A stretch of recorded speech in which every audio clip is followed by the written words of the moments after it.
ತುಂಬ ಪರೀಕ್ಷೆ ಮಾಡ್ಬೇಡ ತಾಯಿ, ತುಂಬ ಪರೀಕ್ಷೆ ಮಾಡ್ಬೇಡ. ಒಂದೊಂದು ಕ್ಷಣಕ್ಕೂ ಪಾರುಗೆ ಯಾವಾಗ ನನ್ನ ಹಳೆ ಈಸೆ ಗೊತ್ತಾಯ್ತದೋ ಅಂತ ಭಯ ಆಯ್ತೈತೆ. ಅವಳಿಗೆ ಯಾವ ಕಾರಣಕ್ಕೂ ಈಸೆ ಗೊತ್ತಾಗ್ತಂಗೆ ನೀನೇ ನೋಡ್ಕೋಬೇಕು ತಾಯಿ, ನೀನೇ ನೋಡ್ಕೋಬೇಕು.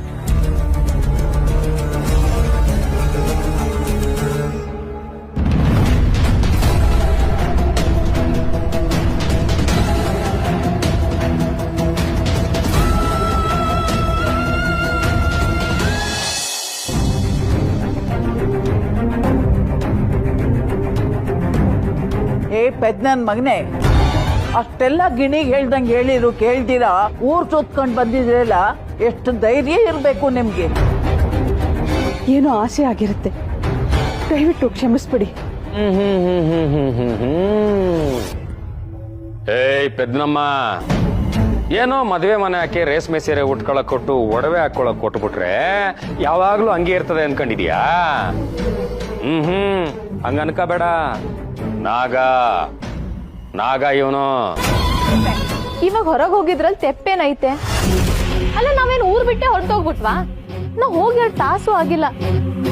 ನಾವೇನೋ ಜೈಲಿಂದ ತೆಪ್ಪಿಸ್ಕೊಂಡು ಹೋಗಿ ಬಂದಿದೀವಿ ಅನ್ನೋ ತರ ಕರ್ಕೊ ಬರ್ತಿದ್ದೀರಲ್ಲ. ಮುಚ್ಚೆ ಬಾಯ್ನ. ಇಷ್ಟೆಲ್ಲ ಮಾತಾಡ್ತಾ ಇದ್ರು ಹೊದ್ಮೇಲೆ ಮಾತಾಡ್ತಾ ಇದೆಯಲ್ಲ, ಎಲ್ಲಿಂದ ಬಂತೆ ನಿನಗೆ ಧೈರ್ಯ? ಮಾರಿಗುಡಿಯಿಂದ.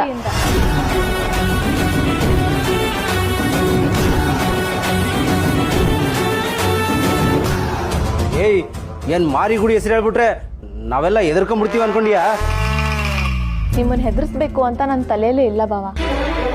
ಅಲ್ಲ, ಇಷ್ಟು ಸಣ್ಣ ವಿಷಯನ ಯಾಕಿಷ್ಟು ದೊಡ್ಡದ್ ಮಾಡ್ತಿದ್ದೀರಾ ಅಂತ. ಊರ್ ಜನ ಎಲ್ಲ ಕರೆದ್ರು, ನಾವು ಹೊರಗೆ ಹೋಗಿ ಬಂದ್ವಿ ಆಟೆಯ. ಅದನ್ನೇ ಯಾಕೆ ಹಿಡ್ದು ಎಳ್ದಾಡ್ತಿದ್ದೀರಾ ಅಂತ ಕೇಳ್ತೀವ್ನಿ. ನಮ್ಮ ಮನೆಯಲ್ಲಿ 2 ಕಾನೂನು ಐತೆ. ಮೊದಲನೇದ್ದು, ಮನೆಯಿಂದ ಯಾರು ಆಚೆಗೆ ಹೋಗಬಾರ್ದು. 2ನೇದ್ದು, ಆಚೆ ಹೋದ್ರೆ ವಾಪಸ್ ಮನೆಗೆ ಬರಂಗಿಲ್ಲ. ಇದು ಬಿಟ್ಟು 3ನೇದೊಂದು ಐತೆ. ಒಂದ್ಸರಿ ಯಾರಾದ್ರೂ ಮನೆಯಿಂದ ಹೊರಗೆ ಹೋದ್ರೆ ಜೀವಂತವಾಗಿ ಮನೆಗೆ ಏನಾದ್ರು ಬಂದ್ರೆ ಅವ್ರನ್ನ ನೋಡಕ್ಕಾಗ್ಲಿ ಮಾತಾಡಕ್ಕಾಗ್ಲಿ ಯಾವ ನಾಯಿನೂ ಬರಬಾರ್ದು. ಗೊತ್ತಾಗಿಲ್ಲ ಅಂದ್ರೆ ಅಣ್ಣನ್ ಕೇಳು, ಗೊತ್ತಾಯ್ತದ. ಅಣ್ಣ, ಹಿಂಗೆಲ್ಲ ಮಾತಾಡಬೇಡಿ. ನನಗೆ ಹೊರಗಡೆ ಹೋಗ್ಬೇಕು ಅಂತ ಆಸೆ ಆಯಿತು, ಅದಕ್ಕೆ ರಾಣಿಗೆ ಹೇಳ್ದೆ. ರಾಣಿಗೇನು ಹೇಳಬೇಡಿ. ಓಹೋ, ಈ ಪೆದ್ನನ್ ಮಗಂಗೆ ತಾಳಿ ಹೆಂಡತಿ ಸಂಸಾರ ಎಲ್ಲ ಗೊತ್ತಾಗಿದೆ ಅನ್ಸುತ್ತೆ.